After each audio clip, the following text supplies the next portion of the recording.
It's more than bleak, it's devastating.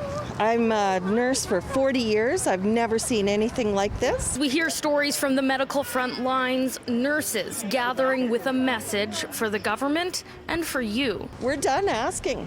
We're now demanding. We're demanding for safe patient ratios. We're demanding more nurses. We're demanding more help. Please help us.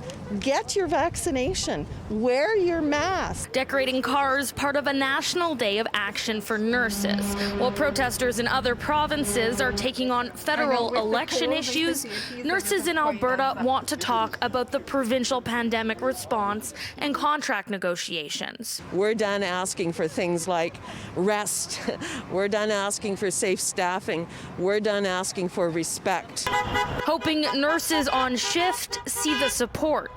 And the car convoy going by each of Edmonton's major hospitals, a way of showing support, but also counteracting some of the negativity seen earlier in the week when protesters against vaccine mandates descended on hospitals. Those who support healthcare workers versus those who would tear them down and deny that COVID is a problem.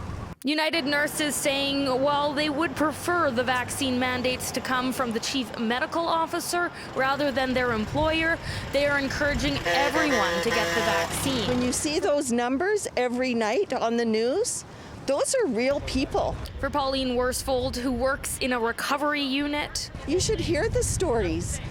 A lot of us are prevented from speaking out. We have patients who are 57 years old, came to the hospital, died 48 hours later, unvaccinated.